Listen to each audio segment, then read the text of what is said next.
أمتي يدخلون الجنة إلا من أبى قيل من أبى قال من أطاعني دخل الجنة ومن عصاني فقد أبى أو كما قال النبي صلى الله عليه وسلم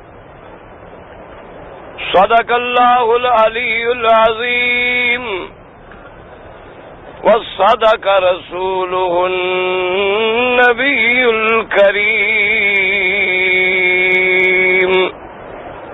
ونحن على ذلك لمن الشاهدين ومن الشاكرين والحمد لله رب العالمين رب اشرح لي صدري ويسر لي أمري واحلل عقدة من لساني يفقهوا قولي سبحانك لا علم لنا إلا ما علمتنا إنك أنت العليم الحكيم. برادران اسلام، واجب الاحترام بزرگوں، دوستوں اور بھائیوں، اللہ تبارک و تعالیٰ کے کلام مقدس میں سے ایک آیت مبارک اور آقا انعامدار خاتم الانبیاء حبیب کبریا حضرت محمد مصطفیٰ صلی اللہ علیہ وعلا آلہ واصحابہ وسلم تسلیما کثیرا کثیرا کہ فرامین مبارکہ میں سے ایک حدیث تلاوت کی ہے. دعا فرمائیں کہ اللہ تبارک و تعالی اس عاجز کو مال اہل صحت عافیت کاملہ دائمہ اور حق بات بیان کرنے کی توفیق عطا فرمائیں. اللہ تبارک و تعالی مجھے حق کو سننے سمجھنے اور عمل بھی عطا فرمائیں.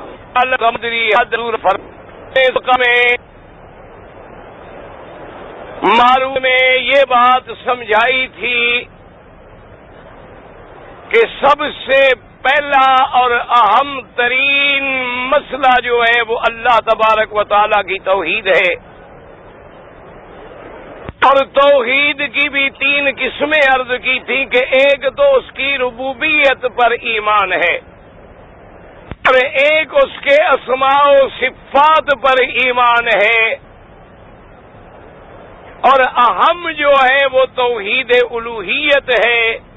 اس کا معنی یہ ہے کہ اللہ کے سوا کوئی معبود برحق نہیں اور اللہ کے سوا عبادت کے جتنے اقسام ہیں وہ کسی کے لیے جائز اور روا نہیں ہے. وہی معبود برحق ہے، وہی مقصود ہے، مسجود ہے، مطلوب ہے، مالک الملک ہے، نفع نقصان کا مالک ہے، اور اس کے سوا سب اس کی مخلوق ہے. میں نے یہ عرض کیا تھا کہ بعض لوگوں نے اللہ رحمت کرے اللہ کے درمیان میں اور بندوں کے درمیان میں کواکب کو واسطہ بنا لیا، اور بعض نے روحانیات کو واسطہ بنا لیا، اور بعض نے انسانوں کو واسطہ بنا لیا، اور دماغوں میں یہ تاثر بٹھا دیا کہ ہم اللہ کو نہ مل سکتے ہیں، نہ دیکھ سکتے ہیں، نہ بات کر سکتے ہیں، لہذا ہم ان کی عبادت کرتے ہیں اور جب یہ راضی ہوں گے تو اللہ ہم سے راضی ہو جائے گا. یہ ان کے دماغوں میں ایک بات بیٹھ گئی، اور یہی چیز ہے جو یہودیوں کے دماغ میں آئی کہ حضرت عزیر کو خدا کا بیٹا بنا دیا اور ان کی رضا کے لیے کوشاں ہو گئے، اور نصرانیوں نے حضرت عیسیٰ علیہ السلام کو خدا کا بیٹا بنا دیا، اور بعض اس سے بھی آگے بڑھ گئے۔ انہوں نے کہا کہ خود عیسیٰ علیہ السلام جو ہے وہ خود خدا ہے، نعوذ باللہ ثم نعوذ باللہ۔ اور بعض جو تھے انہوں نے کہا کہ نہیں، ایک اللہ ہے، ایک عیسیٰ ہے اور ایک مریم ہے، یہ تثلیث جو ہے ان تین میں کوئی ایک ہے۔ وہ اس عقیدے کے اندر مبتلا ہو گئے، اور مکے کے مشرکین جو تھے وہ اس عقیدے میں تھے کہ اللہ کے فرشتے جو ہیں نعوذ باللہ ثم نعوذ باللہ یہ اللہ کی بیٹیاں ہیں، اللہ تبارک و تعالیٰ کی لڑکیاں ہیں، اور یہ سب اللہ کی اولاد ہے۔ اس طرح مختلف لوگ جو ہیں وہ شرک میں مبتلا ہو گئے اور اللہ کے راستے سے ہٹ گئے۔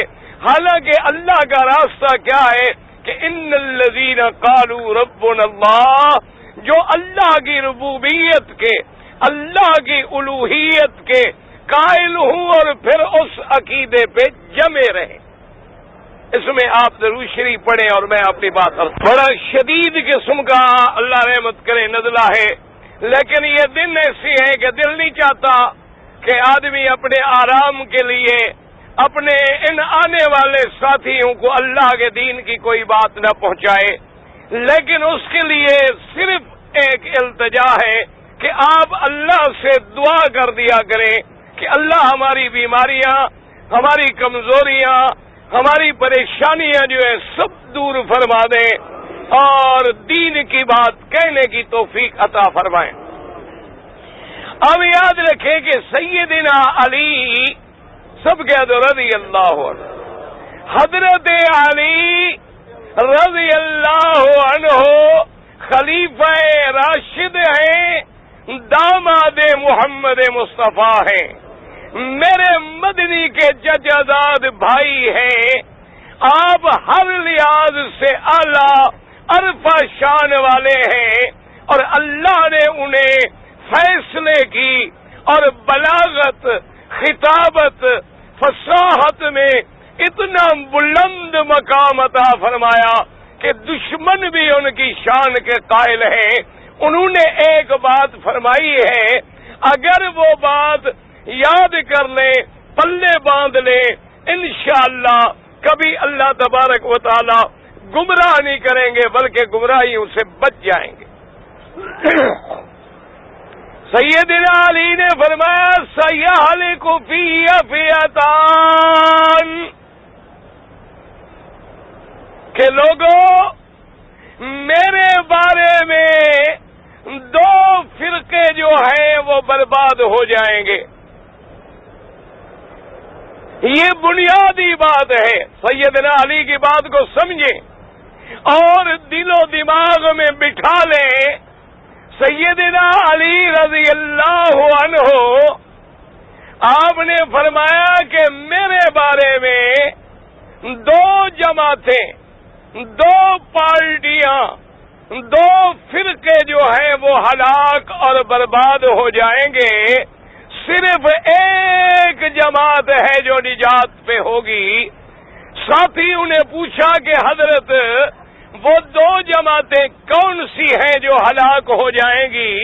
حضرت علی نے فرمایا محب مفرط و مبغض مفرط، ایک جماعت میری محبت میں بڑھ جائے گی اور حد سے نکل جائے گی، وہ بھی ہلاک ہو جائیں گے، اور ایک جماعت میرے بغض میں بڑھ جائے گی اور حد سے نکل جائے گی، وہ بھی ہلاک ہو جائیں گے، اور صرف کامیاب وہ جماعت ہوگی جو اعتدال پہ ہوگی، جو نہ افراط کرے گی، نہ تفریط کرے گی، نہ محبت میں بڑھے گی، نہ بغض میں بڑھے گی، اپنے آپ کو اعتدال پہ رکھے گی، وہی جماعت جو ہے کامیاب و کامران ہوگی۔ اب جناب اسی قاعدے کو سمجھ لیں، اسی طرح جو لوگ کسی بھی مسئلے میں محبت میں بڑھ جائیں، حد سے نکل جائیں، وہ بھی ہلاک ہو جاتے ہیں، اور بغض میں حد سے نکل جائیں وہ بھی ہلاک ہو جاتے ہیں۔ کامیابی صرف ان کو ملتی ہے جو اعتدال کے راستے پہ رہتے ہیں۔ بھئی بیٹھ جاؤ، ایک بعد میں آتے ہیں صلی علی سیدنا محمد وعلی آل سیدنا محمد۔ اللہ پاک کی رحمتیں آئیں حضرت علی پہ۔ حضرت علی فرماتے ہیں کہ میری محبت میں بڑھنے والے مجھے پہلے حضرت علی مانیں گے، اس کے بعد تجاوز کریں گے، مجھے حضرت علی کے بعد مقام امامت دیں گے، پھر مقام خلافت دیں گے، پھر نبوت سے بھی اوپر لے جائیں گے، اور بڑھتے بڑھتے اتنی بڑھ جائیں گے کہ مجھے خود خدا بنا لیں گے، مشکل کشا بنا لیں گے، حاجت روا بنا لیں گے۔ وہ بھی فرمایا کہ برباد ہو جائیں گے، اور فرمایا کہ میرے بغض میں بعض لوگ حد سے نکل جائیں گے، مجھے اللہ کے نبی کا دشمن بنا دیں گے، حضور کی شان میں کوتاہی کرنے والا بنا دیں گے، محمد مدنی سے میری دشمنی ثابت کر دیں گے، حتیٰ کہ مجھے نعوذ باللہ ایمان سے بھی نکال دیں گے۔ اندازہ کریں حضرت علی کے زمانے میں جماعتیں پیدا ہو گئیں، اور یہی وہ بیماری ہے جو یہودیوں کو لگی، حد سے بڑھ گئے، حضرت عزیر کو خدا کا بیٹا بنا بیٹھے۔ یہی بیماری نصرانیوں کو لگی، انہوں نے بھی عیسیٰ علیہ السلام کو خدا کا بیٹا بنا دیا۔ لیکن کامیاب کون ہے؟ اللہ تبارک و تعالیٰ کے ماننے والے، امت محمد مصطفیٰ صلی اللہ علیہ وسلم۔ انہوں نے کہا کہ نہیں، عیسیٰ رسول اللہ بھی ہے، عیسیٰ کلمت اللہ بھی ہے، عیسیٰ روح اللہ بھی ہے، لیکن عیسیٰ عبداللہ ہے، اللہ کا بندہ ہے، اللہ کا رسول ہے، بی بی مریم کا بیٹا ہے، وہ نہ خدا ہے نہ خدا کا بیٹا ہے، اللہ اولاد سے بھی پاک ہے، اللہ جنا بھی نہیں کیا ہے، وہ سب سے اول ہے، وہ سب سے آخر ہے، ساری دنیا پہ فنا ہے، لیکن اسی کی ذات پہ بقا ہے، اور دنیا مٹنے والی ہے، ایک اسی کی ذات ہے جو باقی رہنے والی ہے، ساری دنیا محتاج ہے، اس کی ذات ہے جو غنی ہے، ساری دنیا مانگنے والی ہے، اس کی ذات ہے جو دینے والی ہے، وہ نجات پہ رہ گئے۔ اسی طرح دیکھیں جناب، ایسی جماعت پیدا ہوئی جنہوں نے حضرت علی کو خدا بنایا، وہ بھی برباد ہو گئے، اور خوارج ہیں، نواصب ہیں، حضرت علی کے دشمن ہیں، آل بیت کے دشمن ہیں، انہوں نے حضرت علی کو نعوذ باللہ ایمان سے بھی باہر نکال دیا۔ اور وہ بھی ایک جماعت تو آپ نے سنا ہے نا، علی مشکل کشا، ایک جماعت خوارج ہیں، نواصب ہیں، دشمنان اہل بیت ہیں، وہ کہتے ہیں نعوذ باللہ حضرت علی تو مسلمان بھی نہیں۔ کیوں؟ انہوں نے کہا کہ حضرت علی نے حضور کی بیٹی سیدہ فاطمہ الزہرا، جو حضور کا لخت جگر ہے، حضور کے جگر کا ٹکڑا ہے، حضور نے منع فرمایا، لیکن علی نے دوسری شادی کر لی تو حضور کا انکار کیا، حضور کی نافرمانی کی، نعوذ باللہ۔ وہ کہتے ہیں اتنا ظلم کیا، تشدد کیا بی بی پہ کہ مار مار کے بی بی کو مار ڈالا، رات کو چپکے سے دفنا دیا تاکہ راز نہ کھلے۔ وہ اتنی بغض میں بڑھ گئے، اور کامیاب اہل سنت والجماعت ہیں، وہ کہتے ہیں علی نبی کا بھائی بھی ہے، علی نبی کا داماد بھی ہے، حضرت علی خلیفہ راشد بھی ہے، حضرت علی رضی اللہ تعالیٰ عنہ بطل من ابطال الاسلام بھی ہے، حضرت علی محبوب نبی بھی ہے، محبوب رسول بھی ہے، حسن و حسین کا ابا بھی ہے، آپ کی شان ہے۔ تو اسی طرح یاد رکھو، توحید کا مسئلہ ہے، رسالت کا مسئلہ ہے، قیامت کا مسئلہ ہے، کسی معاملے میں حد سے نہ نکل جانا، اگر حد سے نکلو گے تو پٹڑی سے اتر جاؤ گے۔ اس لیے دعا کریں اللہ ہمیں اعتدال پہ رکھے۔ توحید کا معنی یہ نہیں کہ بندہ نبیوں کی شان میں گستاخی کرے، یہ توحید نہیں۔ توحید کا معنی یہ نہیں کہ اولیاء اللہ کا انکار کر دے یا اولیاء اللہ کی کرامت کا انکار کر دے۔ توحید کا معنی یہ نہیں کہ میرے مدنی کے معجزات کا انکار کر دے، یہ توحید کا معنی نہیں۔ توحید کا معنی یہ ہے کہ جو مقام الوہیت ہے، جو مقام ربوبیت ہے، جو اس کے مالک ہونے کا مقام ہے، خالق ہونے کا مقام ہے، ساری مخلوق اس کی محتاج ہے، لیکن اللہ نے ساری مخلوق میں سے پھر اپنے نبیوں کو چن لیا ہے، اپنے پیغمبروں کو چن لیا ہے، اور ان سب کے سردار جو ہیں وہ حضرت محمد الرسول اللہ صلی اللہ علیہ وآلہ آلہ وصحابہ وسلم تسلیما کثیرا کثیرا۔ اس لیے یاد رکھیں حد سے نہ نکلے۔ جیسے کل میرے بھائی نے ایک سوال لکھا تھا جو بعد میں مجھے ملا عشاء کی نماز کے بعد، اس وقت چونکہ تقریر نہیں ہوتی، عام مسائل ہوتے ہیں، اس لیے فوری جواب تو میں نے دے دیا، لیکن اس مسئلے کا تعلق جو ہے وہ تقریر سے ہے۔ آپ دعا کریں اور میں اس بات کو عرض کروں تاکہ اللہ ہمیں سمجھنے کی توفیق دے۔ اس نے سوال یہ پوچھا ہے کہ سب سے پہلے کہ آپ جو کہتے ہیں کہ ہم جو مجلسیں کرتے ہیں، حضور پہ صلاۃ و سلام پڑھتے ہیں، حضور صرف اپنے روضے میں ہیں اور ہر جگہ تشریف نہیں لے آتے۔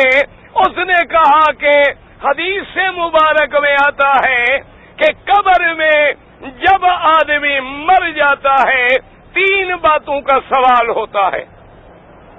مرنے کے بعد قبر میں کیا ہوتا ہے جی؟ 3 باتوں کے بارے میں سوال ہوتا ہے۔ پہلا سوال کیا ہوتا ہے؟ من، اچھا ایک دل سے حاجی ہو، تمہاری دعا خدا کبھی نہیں ٹالتے، دل سے دعا کر لو اللہ سب کا خاتمہ ایمان پہ کرے، اور اللہ تمام جو مر گئے ہیں، جو زندہ ہیں، جب موت آئے تو ان کی قبروں کو اللہ جنت کا ٹکڑا بنا دے۔ دعا کریں، بڑی مشکل منظر ہے۔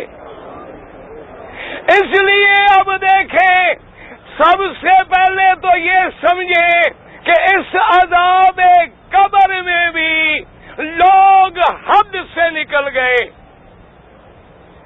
بعض لوگوں نے یہ کہا کہ اللہ والے مرنے کے بعد، قبر میں دفن ہونے کے بعد جو تصرف کریں، جہاں جائیں، جس کی مدد کریں، جس کو ملنا چاہے وہ آزاد ہے، اور ان کے مقابلے پہ بعض بھائی آئے، وہ اتنی آگے نکل گئے، انہوں نے کہا کہ عذاب قبر ہی جھوٹ ہے، کوئی عذاب شذاب ہوتا ہی نہیں۔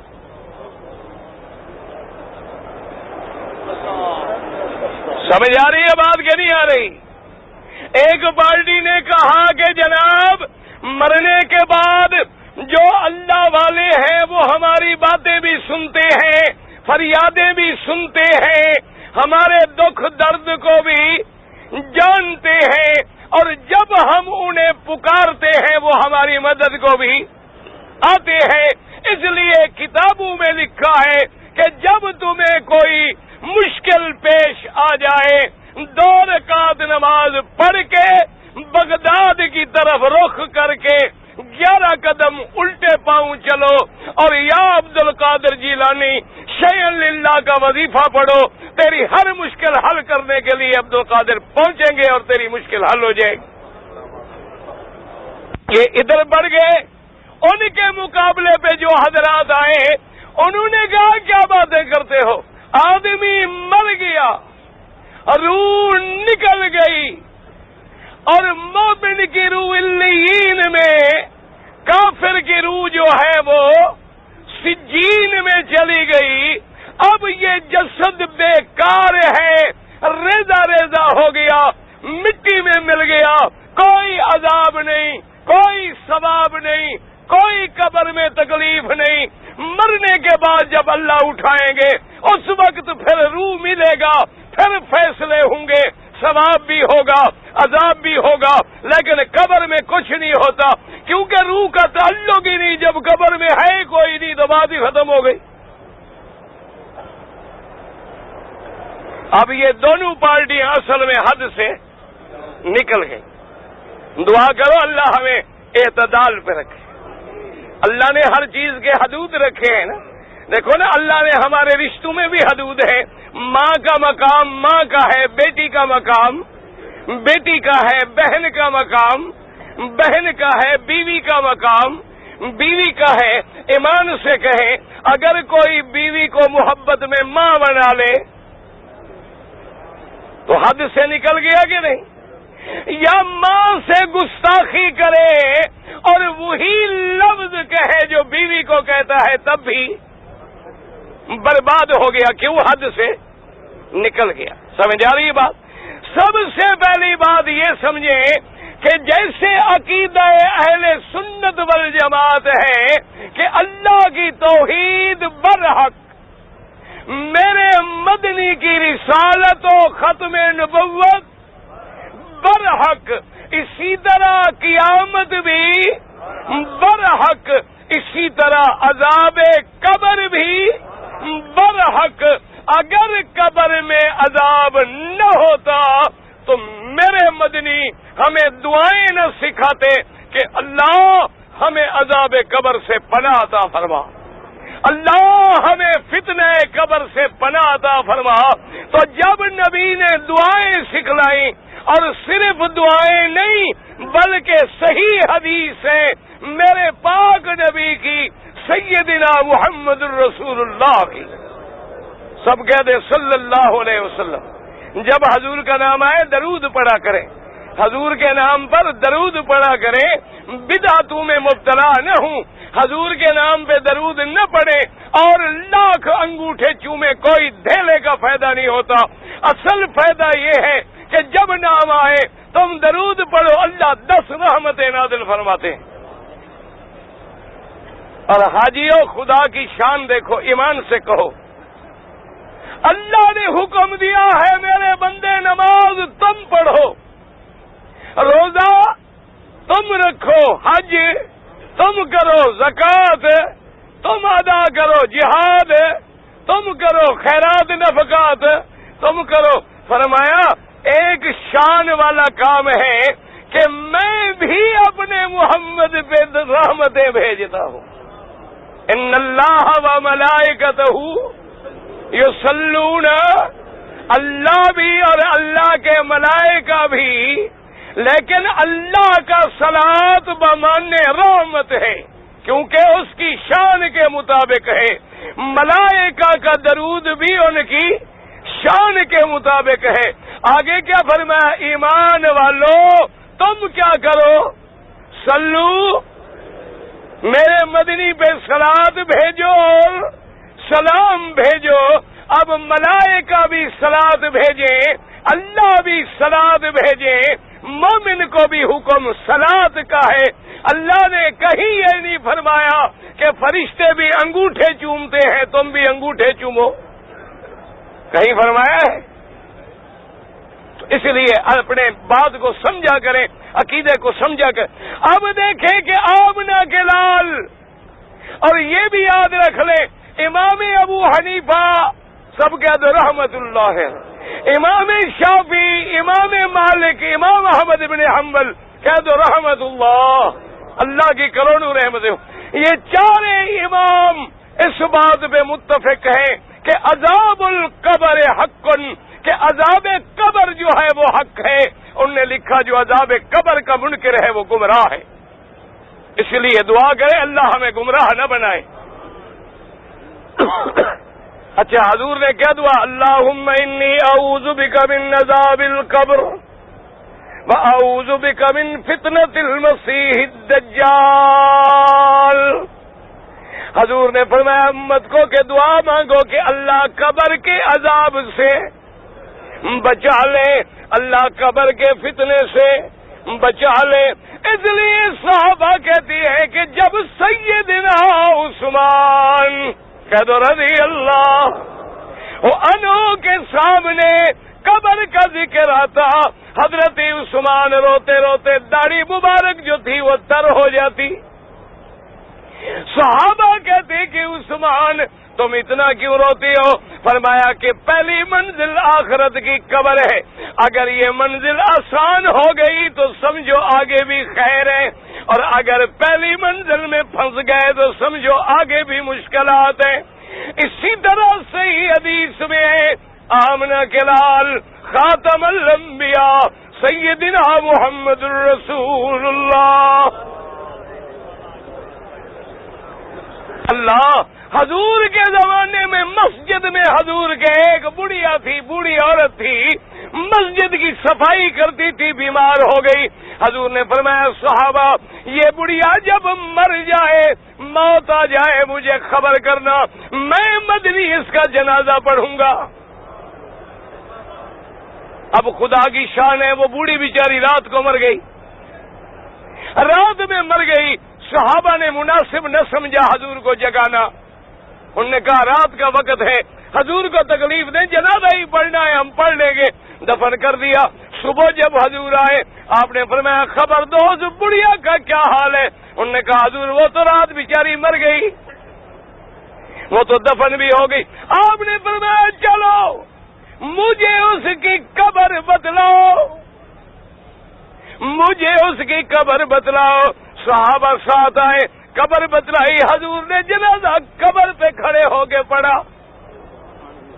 کیوں؟ تاکہ اللہ کے نبی کی دعا لگ جائے، اللہم اغفر لحینا ومیتنا وشاہدنا وغائبنا وصغیرنا وکبیرنا وذکرنا وانثانا۔ اور اسی طرح حضور نے فرمایا جب مردے کو دفن کر لو، مٹی ڈال لو، قبر بنا لو، آپ نے فرمایا اب اس کے لیے دعا کرو، الآن یسأل، یہ گھڑی ہے جس میں سوال جواب ہوتا ہے، اور فرمایا دعا کرو کہ اللہ اس کو جواب میں ثابت قدم رکھے، اللہ اس کو صحیح جواب دینے کی توفیق دے۔ دعا کے لیے تو اس لیے ثابت ہوا کہ عذاب قبر میں سوال بھی ہے، عذاب بھی ہے، ثواب بھی ہے، نعیم بھی ہے، رحمت بھی ہے، اللہ کی طرف سے پکڑ بھی ہے۔ اسی طرح صحیح حدیث میں ہے آمنہ کے لال گزر رہے ہیں، آپ جاتے جاتے مر بقبرین، دو قبروں پہ حضور کا گزر ہوا۔ قبروں پہ جانا منع نہیں، قبر کے لیے سفر نہ کریں، اگر اس شہر میں موجود ہیں اور وہاں قبرستان ہے یا تیرے والدین ہیں، تیرے اقارب دفن ہیں، قبروں پہ جانے سے حضور نے منع نہیں فرمایا۔ حضور نے فرمایا جاؤ ان کے لیے دعائیں مغفرت کرو تاکہ اللہ ان کی مغفرت کرے اور اللہ ان کی قبروں پہ رحمتیں نازل فرمائے۔ میرے پاک نبی سرکار مدینہ صلی اللہ علیہ وسلم بی بی عائشہ صدیقہ سب کہہ دو رضی اللہ عنہ، بی بی عائشہ فرماتی ہیں سنے حدیث نبی کہ میری رات کو نیند کھلی، میں نے اپنے بستر پہ اللہ کے نبی کو نہ پایا، حضور بستر پہ نہیں تھے، میرے دل میں خیال آ گیا کہ شاید میرا مدنی کسی دوسری بیوی کے گھر میں تشریف لے گئے ہیں، چاندنی رات تھی، قدم کے نشان موجود تھے، میں حضور کے قدموں پہ چلتے چلتے چلتے کہ دیکھوں حضور مجھے چھوڑ کے کس کے گھر میں گئے ہیں۔ میں فرماتی ہے بی بی میں چلتی آئی، رات کا وقت تھا، سنسان تھا، سناٹا تھا، میں نے دیکھا کہ حضور جنت البقیع مدینے کے قبرستان پہ کھڑے دعا مانگ رہے ہیں۔ بی بی فرماتی ہے میں چھپ کے پیچھے کھڑی ہو گئی، میں نے کہا حضور کی دعا ہو رہی ہے، حضور کی دعا میں بھی مل جاؤں۔ حضور دعا کر رہے ہیں، میں چھپی ہوئی آمین کہتی رہی۔ جب مجھے تسلی ہو گئی، یقین ہو گیا کہ اب اللہ کے نبی واپس گھر آئیں گے، میں جلدی سے دوڑی، آ کے بستر پہ چادر لے کے لیٹ گئی۔ حضور تشریف لے آئے۔ عورت ہے نا، عورت کے دماغ میں خیال تھا کہ شاید حضور کسی دوسری بیوی کے گھر میں گئے۔ میں کپڑا لے کے لیٹ گئی تاکہ حضور کو شبہ نہ ہو کہ بی بی عائشہ مجھے ڈھونڈنے نکلی تھی۔ فرماتی ہے بی بی عائشہ، حضور آئے، آ کے بستر ہوں اور فرمایا عائشہ پتہ ہے فلاں قبیلے کی تم نے بکریاں دیکھی ہیں؟ میں نے کہا حضور دیکھی ہیں، وہ تو بہت بکریاں ہیں۔ فرمایا آج میرے اللہ نے میری دعا سے اتنی میری امت جو ہے اتنی ان کے بالوں کے بغیر میری امت کو میری دعا سے بخش دیا۔ تو اگر قبر پہ عذاب ثواب نہیں تو پھر نبی کو جا کے دعا کرنے کی ضرورت ہے؟ یاد رکھو عذاب قبر بھی حق ہے، اور جب عذاب قبر حق ہے اس کے مقابلے پہ ثواب بھی حق ہے، کیونکہ جہاں رات ہوگی مقابلے پہ دن ضرور ہوگا، جہاں اندھیرا ہوگا مقابلے پہ روشنی ضرور ہوگی، اگر جہنم ہوگی تو مقابلے پہ جنت بھی ضرور ہوگی۔ اس لیے میرے نبی گزرے، 2 قبریں ہیں، جاتے جاتے حضور رک گئے۔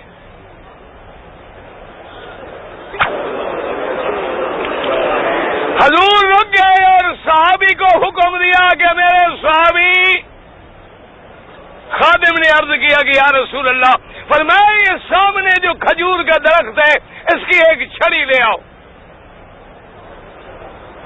اس کو حضور نے 2 ٹکڑے کیا، اور ایک حدیث میں ہے کہ بجریدتین کہ 2 چھڑی کے ٹکڑے منگوائے، اور ان کو حضور نے قبر پہ، ایک کو اس قبر پہ ایک کو اس قبر پہ لگا دیا، اور حضور نے فرمایا انہما یعذبان،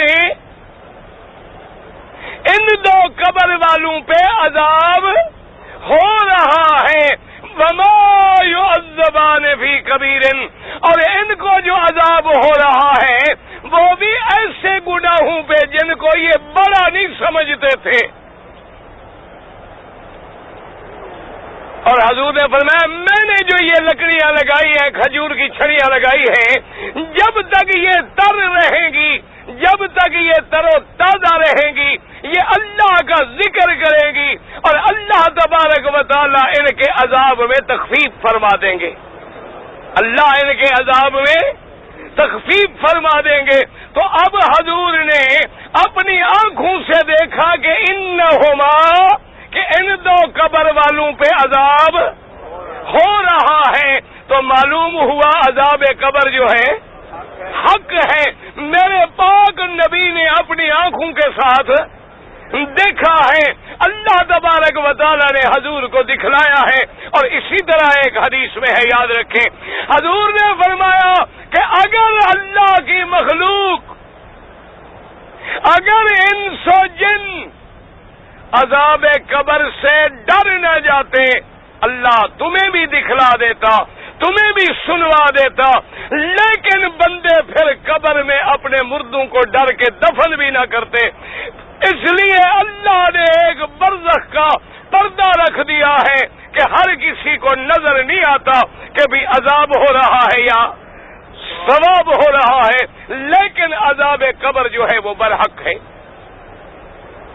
اور اسی کے ساتھ سمجھیں، بعد میرے بھائی پتہ نہیں ضد میں یا پتہ نہیں غلط فہمیوں میں بڑھ جاتے ہیں، وہ کہتے ہیں دیکھو جی حدیث میں ہے کہ حضور نے چھڑیاں قبروں پہ لگائی ہیں، وہ کہتے ہیں، یہ وہاں بھی کہتے ہیں کہ تم پھول نہ چڑھاؤ، تم قبروں پہ چادریں نہ چڑھاؤ، تم قبروں پہ پتیاں نہ ڈالو، تم قبروں پہ جا کے پھولوں کی بارشیں نہ کرو، دیکھو وہاں بھی ہے، یہ پھول بھی تو ذکر کرتے ہیں، یہ پتیاں بھی تو ذکر کرتی ہیں، اگر ان کا فائدہ نہ ہوتا تو حضور وہ دونوں چھڑیاں جو ہے اپنے ہاتھ سے قبروں پہ نہ لگاتے۔ اور یہ تقریریں کر کے لوگوں کے دماغ کو اللہ معاف کرے عقیدے سے ہٹاتے ہیں، اللہ ان کو بھی ہدایت دے، اللہ ہمیں بھی ہدایت دے۔ اب حاجی آپ مکے میں بیٹھے ہیں، کعبۃ اللہ آپ کے سامنے ہے، آپ مجھے یہ بتائیں حضور نے وہ چھڑیاں لگائیں کیوں لگائیں؟ یہ بات پر جلدی جلدی بتائیں نا، سیدھی بات۔ حضور نے فرمایا کہ ان قبر والوں پر عذاب ہو رہا ہے اس لیے چھڑیاں، تم جو پھول ڈالتے ہو یہی سمجھ کے ڈالتے ہو؟ ہاں جی نہیں، اب چپ بھائی، تم جو پھول چڑھاتے ہو تم بھی جانتے ہو یہ بات، یاد رکھو اللہ میرے بھائی کہتی کہ بھئی اگر ہم پھول رکھیں، سمجھیں بات، زیادہ بات نہ کریں، بات سمجھیں، ہم جانتے ہیں آپ کا چیخنا، اگر پھول رکھیں، بات سنو نا، اب بات سنو نا، میں نے آپ کی سنی، آپ میری سنیں، توحید کی ضرب لگے گی، مشرک کو تکلیف ہوگی۔ یاد رکھو اگر پھول کا کیا معنی، اللہ کا دین اگر مگر سے ثابت نہیں ہوتا، اگر طواف کے 7 چکروں کے بجائے 8 کرو کیا ہوگا؟ اگر عشاء کی نماز 4 کے بجائے 6 رکعت پڑھو، اگر مگر سے دین ثابت نہیں ہوتا، یہ حدیث رسول ہے، تم میں مائی کے لال کو جرت ہے، ایک حدیث دکھلا دو، حضور نے فرمایا ہو کہ قبروں پہ پھول چڑھاؤ۔ میں کل رات اسی مجمع میں حدیث دکھلا دو، میں مان لوں گا اور میں کہوں گا یہ حدیث ہے، ہمارا ایمان ہے۔ جھگڑا نہیں، دعا کرو اللہ جھگڑے سے بچائے، اللہ فتنوں سے بچائے، اللہ بدعات سے بچائے۔ اور ایک بات یاد رکھو کہ ساری کائنات کے ہاتھ ایک طرف، محمد مدنی کا ہاتھ، نہ جس چھڑی کو میرے نبی کا ہاتھ لگ جائے اس کو تیرے ہاتھ والی چھڑی برابر ہے، جس کو میرے نبی کا ہاتھ۔ یاد رکھو ہمارا ایمان ہے کہ حضور کا ہاتھ جہاں بھی لگا ہے وہاں رحمت آئی ہے، حضور کا ہاتھ جہاں لگے کیا ہوتا ہے؟ ایمان سے کہ حضور نے بیمار بکری پہ ہاتھ لگایا، گھر والی کہتی ہے کہ آمنہ کے لال یہ بکری چل نہیں سکتی، یہ کہاں سے دودھ دے گی؟ فرمایا برتن لے آؤ، حضور ہاتھ پھیر رہے ہیں اور کہتے ہیں اللہ تیرا نبی آج پیاسا ہے، حضور کے ہاتھ لگے، سب کہہ دو صلی اللہ علیہ وسلم۔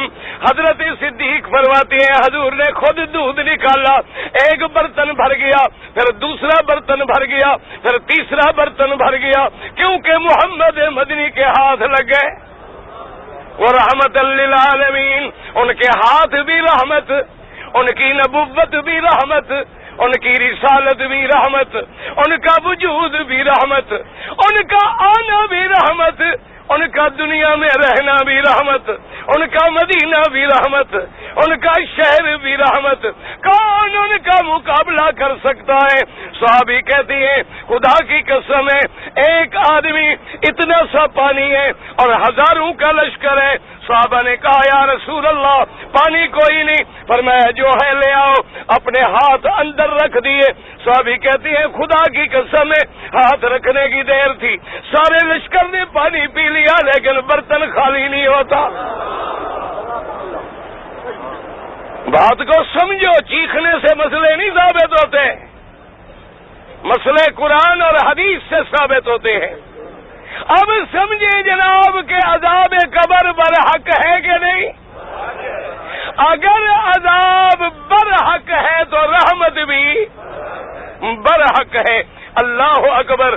ایک دن میرے مدنی پاک قبر میں بیٹھے ہیں اور کیا فرماتے ہیں سنے، کہتے ہیں سبحان اللہ،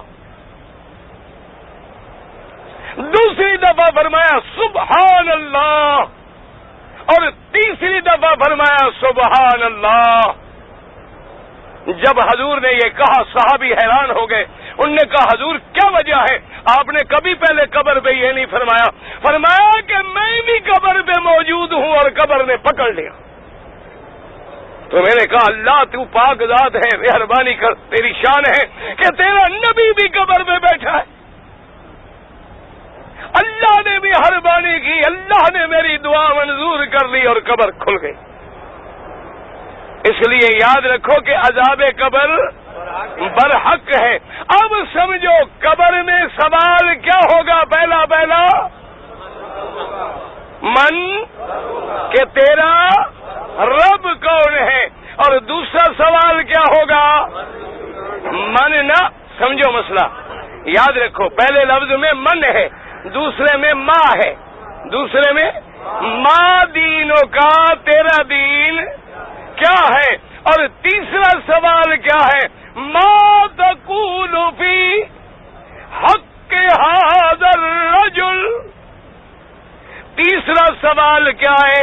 پہلا سوال کیا ہے کہ تیرا رب کون ہے، تیرا رب کون ہے؟ کیا جواب دو گے؟ یاد کر لو، یاد کر لو، یہی کام آئے گا، یہ باتیں کام نہیں آئیں گی، یہی کام آئے گا۔ ہم جواب کیا دیں گے کہ ربی اللہ، ہمارا رب کون ہے؟ اللہ۔ دوسرا سوال آئے گا ما دینوں کا، تیرا دین کیا ہے؟ تو کیا جواب دیں گے کہ دینی الاسلام۔ آج کعبے میں جواب یاد کر لیں تاکہ قبر میں اللہ کرے یاد رہے، دینی الاسلام۔ اور تیسرا سوال یہ ہوگا کہ ما تقول فی حق ھذا الرجل، اس بندے کے بارے میں لفظ ہے ھذا، اسی سے میرے بھائیوں کو دھوکہ لگا۔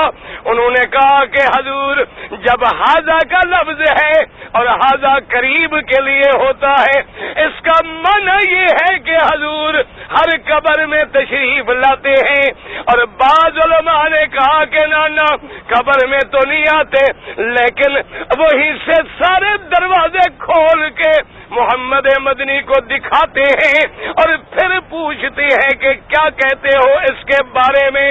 یہ ھذا کے لفظ سے میرے ساتھیوں کو، میرے دوستوں کو یا غلطی لگ گئی یا اللہ جانے ضد میں آ گئے۔ دعا کریں ضد ہے تو اللہ دور کرے، اور غلطی ہے تو اللہ ہدایت دے۔ درود شریف پڑھیں گے انشاءاللہ تو بات سمجھ آئے گی۔ ہاں جی، دین۔ حج کی قسمیں کتنی ہیں، توحید کی قسمیں کتنی ہیں، اور قبر میں سوال کتنی ہوں گے؟ اللہ کی شان ہے کہ نہیں؟ یہ اللہ کی شان ہے، اللہ کی حکمتیں ہیں ہر بات میں جو اللہ جانتے ہیں۔ اب سمجھے مسئلہ، بات سنیں۔ حالانکہ ھذا کا معنی اب اگر ہم قرآن پڑھیں، ان ھذا القرآن یہدی للتی ہی اقوم، کہ یہ قرآن جو ہے، اب قرآن میرے سامنے تو نہیں ہے لیکن ہم پڑھ رہے ہیں ان ھذا القرآن، حالانکہ قرآن سامنے نہیں ہے۔ ھذا صراطی مستقیما فاتبعوہ ولا تتبعوا السبل فتفرق بکم عن سبیلی۔ اللہ نے فرمایا مدنی کہہ دو کہ میرا یہی راستہ ہے، میرا یہی سیدھا راستہ ہے، اسی پہ۔ معنی کیا ہے کہ اسلام والا راستہ، دین والا راستہ، ہدایت والا راستہ، قرآن والا راستہ۔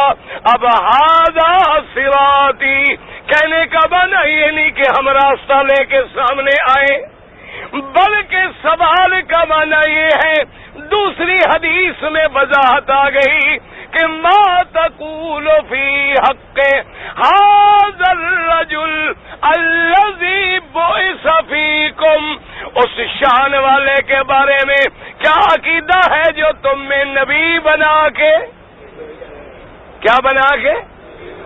اس لیے یاد رکھیں نہ حضور قبر میں آتے ہیں، ایمان سے کہیں جہاں حضور آئے وہاں رحمت آئے گی یا عذاب آئے گا؟ کیا ایمان ہے ہمارا؟ جہاں مدنی کا قدم آئے وہاں، تو کافر کی قبر میں آئے تو پھر جی سمجھو مسئلہ، کافروں کی قبر میں آئے تو پھر وہاں بھی رحمت آ جائے، پھر کافر تو بچ گئے۔ ایک دوسری بات سنو، جب تم سے یہ پوچھا جائے گا من ربو کا تیرا، تو پھر رب بھی قبر میں آئے گا۔ سمجھو مسئلہ، سمجھو مسئلے کو، عقیدے کو سمجھو۔ چیخنے سے مسئلے نہیں ثابت ہوتے، اصل بات یہ ہوتی ہے زخم ہو نا نمک پڑے تو آدمی اچھلتا ہے۔ اصل مشکل یہ ہوتی ہے کہ جب بدعت کی بیماری اندر ہو اور توحید کی چوٹ لگے، ہاں تو پھر تکلیف تو ہوتی ہے نا۔ پھر تک دعا کر اللہ ان کو بھی ہدایت، اللہ ان کے سینے بھی کھول دے کہ وہ بھی حق بات کو سمجھ لیں۔ ہمارا تو ایمان ہے کہ جس جگہ بھی میرے بدنی آئے وہاں رحمت ہی رحمت ہے۔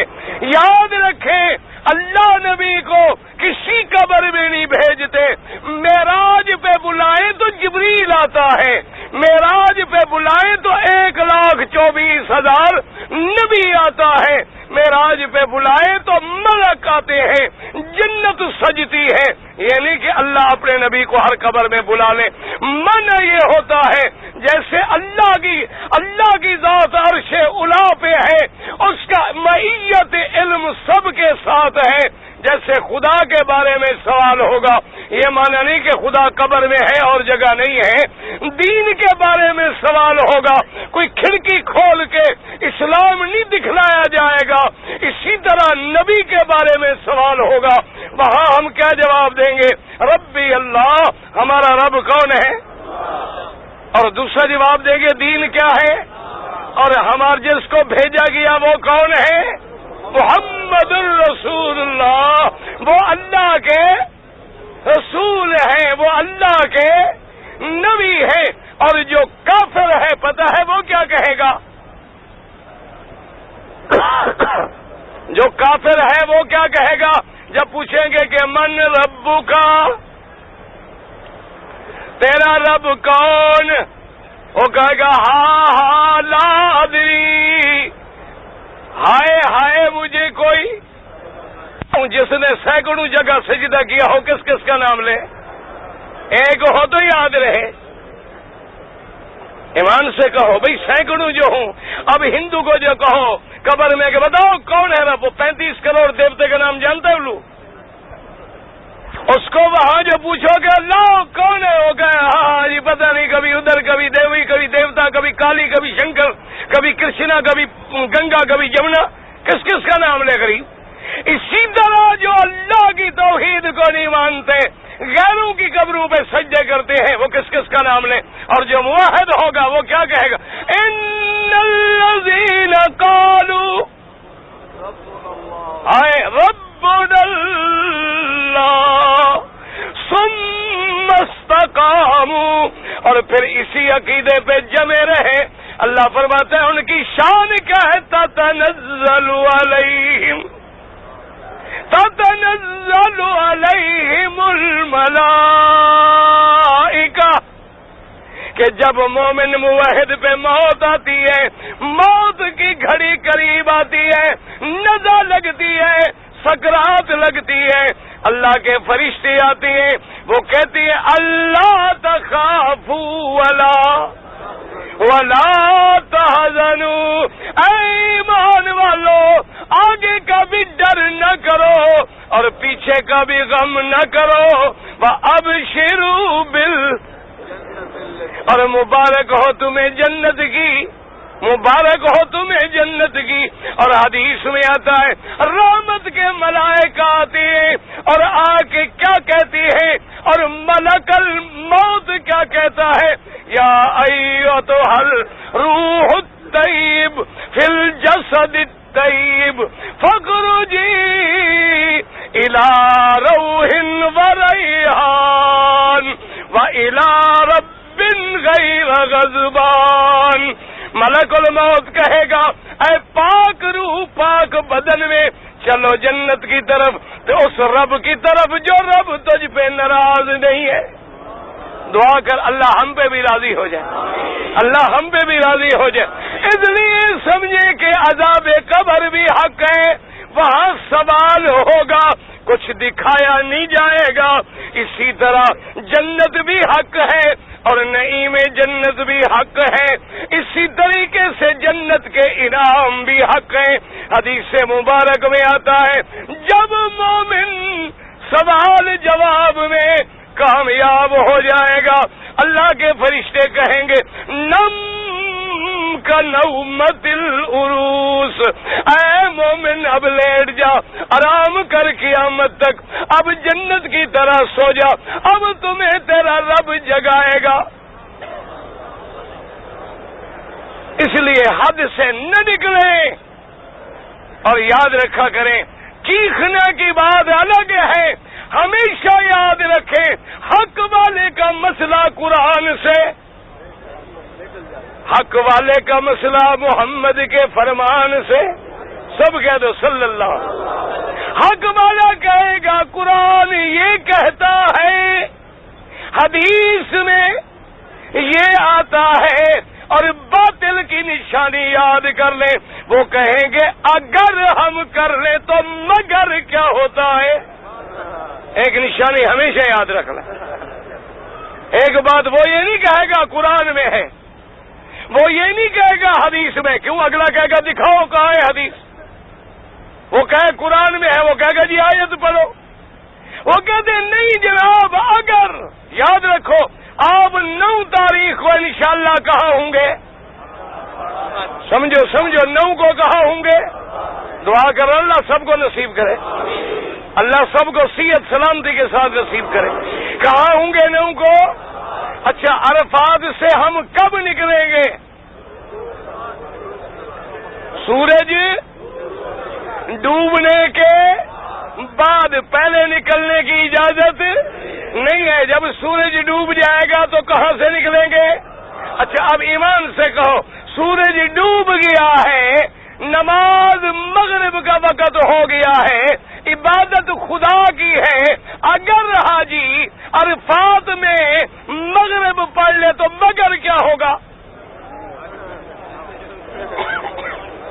نہ نماز پڑھنا اچھا کام ہے برا کام ہے؟ ہاں جی نہ نماز پڑھنا اچھا کام ہے برا کام ہے؟ اور چلو پھول ڈالنا بھی اچھا ہوگا، نماز پڑھنا اچھا کام ہے یا گندا کام ہے؟ اور نماز کس کی ہوگی؟ عبادت کس کی ہوگی؟ اللہ کی. لیکن اللہ فرماتے ہیں میرے بندے میں نے دین بھیجا ہے، نمونہ کون ہے؟ کہہ دو محمد. سب محبت سے کہہ دو محمد الرسول اللہ. دین کا نمونہ کون ہے؟ محمد الرسول اللہ. اور حضور نے فرمایا کہ میری امتیوں سورج ڈوب جائے، نماز مغرب کی عرفات میں نہ پڑھو، راستے میں بھی نہ پڑھو. کہاں پڑھو؟ ہاں جی چاہے رات آدھی گزر جائے، کیوں گاڑیاں ہیں، پیدل ہیں، سفر میں ہیں، لیکن فرمایا لیٹ ہو جاؤ، دیر ہو جائے، جو بھی ہو جائے، مغرب کی نماز پڑھنے کا عرفات میں بھی حکم نہیں ہے، راستے میں بھی حکم نہیں ہے. مزدلفہ میں آؤ، اللہ میاں مغرب کا وقت گزر گیا، اللہ فرماتے ہیں میرے بندے نماز بھی میری، وقت بھی میرا، رات بھی میری، تو پڑھ لیٹ لیکن میں وقت والا ثواب دوں گا. چاہے تو لیٹ پڑے گا لیکن ثواب تمہیں پورا ملے گا. اور پہلے کون سی نماز پڑھو گے؟ اس کے بعد عشاء کی نماز پڑھیں گے. اب جناب سمجھے اگر کوئی الفاظ میں پڑھ لے، اللہ نے فرمایا میرے بندے نماز میری ہے لیکن میرے مدنی کی مہر نہیں لگی، تو نے میرے نبی کی مخالفت کی ہے، میں قبول نہیں کروں گا. سمجھ آ گیا مسئلہ؟ ہمیشہ یاد رکھیں دین کیا ہے؟ اتباع محمد مصطفیٰ صلی اللہ علیہ وآلہ آلہ وصحابہ وسلم، اور جنہوں نے اتباع کی ہے ان کی شان بھی دیکھیں۔ حضور جب معراج سے آ گئے، حضرت عمر مسلمان بھی ہو گئے، بعد کی بات ہے، حضور نے فرمایا عمر میں جنت میں گیا، میں اللہ پاک ہمیں بھی نصیب کرے۔ اور سب سے پہلے تو دعا کرو نا، وہ جنت تو آخرت میں ملے گی، اللہ مدینے والی جنت بھی نصیب کرے۔ مدینے میں جنت ہے کہ نہیں؟ حضور کا روزہ وہ ٹکڑا کیا ہے؟ وہ جنت کا ٹکڑا ہے۔ ہمارا ایمان ہے اللہ پاک وہ بھی نصیب کرے۔ حضور نے فرمایا عمر حاضر یا رسول اللہ، فرمایا میں معراج والی رات جب جنت میں گیا، میں نے سفید موتیوں کا ایک محل بنا ہوا دیکھا، سفید موتیوں کا محل دیکھا۔ میں نے جبریل سے پوچھا، جبریل حاضر یا رسول اللہ، میں نے پوچھا یہ محل بڑا خوبصورت ہے، بڑا شاندار ہے، یہ محل کس کا ہے؟ تو حضرت جبریل نے عرض کیا کہ یا رسول اللہ یہ محل تو آپ کے خادم حضرت عمر کا ہے۔ یہ محل کس کا ہے؟ حضرت عمر کا ہے۔ حضور فرماتی ہیں کہ میں نے چاہا کہ عمر تیرے جنت کے محل میں اندر جا کے دیکھوں، لیکن میں نے دیکھا کہ محل کی سیڑھیوں پہ ایک عورت بیٹھی وضو کر رہی ہے، وہ عورت بھی جنت کی عورت، وہ عورت بھی حور العین، وہ وضو کر رہی ہے۔ حضور فرماتے ہیں میں نے سوچا عمر تیری غیرت کا تقاضا شاید یہ گوارا نہ کرے، اس لیے میں نے اندر جانا بہتر نہ سمجھا۔ حضرت عمر رو پڑے، فبکا عمر، حضرت عمر رونے لگے۔ انہوں نے کہا حضور علیک اغار یا رسول اللہ، کیا میں آپ پر بھی غیرت کھاتا؟ میری کتنی خوش نصیبی ہوتی کہ میرے جنت کے گھر میں پہلا قدم محمد رکھتے صلی اللہ علیہ وآلہ آلہ واصحابہ وسلم تسلیما کثیرا کثیرا۔ عذاب قبر بھی حق ہے اور نعیم قبر بھی حق ہے۔ میرا پاک نبی احد کے میدان میں بیٹھی ہے، ایک عورت آ گئی، اس نے کہا کہ یا رسول اللہ صلی اللہ علیہ وسلم، میرا شوہر، میرا خاوند حضرت حنظلہ رضی اللہ عنہ،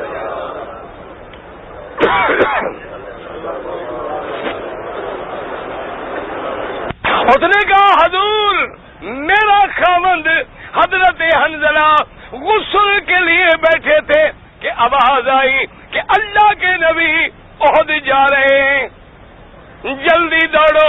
میرے خاوند نے پانی چھوڑ دیا، کپڑے پہن لیے کہ اللہ کا نبی میدان جنگ میں جا رہے ہیں، کہیں دیر نہ ہو جائے، اور مجھے حکم دیا کہ میری بیوی اگر میں شہید ہو جاؤں، شہید کو تو غسل نہیں دیا جاتا نا، شہید کو غسل کی، اللہ اکبر، کیا وجہ ہے؟ حضور نے فرمایا تاکہ خون لگا ہوگا قیامت میں اللہ کے دربار میں کھڑا ہو کہ میرا مولا تیرے راستے میں یہ خون بہایا تھا۔ اس لیے میرے خاوند نے وصیت کی کہ شہید کو غسل نہیں دیا جاتا، لیکن مجھے شرعاً غسل کی ضرورت ہے، اگر میں زندہ رہا تو میں غسل کر لوں گا، اگر شہید ہو جاؤں تو اللہ کے نبی کو بتلا دینا تاکہ میرا غسل کروا دے۔ بی بی نے عرض کیا، حضور نے فرمایا بی بی حنظلہ کی بیوی تمہیں پتہ بھی ہے؟ انہوں نے کہا حضور مجھے کیا پتا؟ فرمایا میں نبی نے اپنی آنکھوں سے دیکھا ہے اللہ کی فرشتے جنت کے میرے صحابی کو غسل دے رہے۔ اندازہ فرمائے، یعنی اب دیکھیں موت کے بعد نعمت بھی، ثواب بھی، نعمتیں بھی سب شروع ہو گیا۔ حضور نے فرمایا حضرت جعفر رضی اللہ، پتہ ہے کیا لقب ہے حضرت جعفر کا؟ تیار،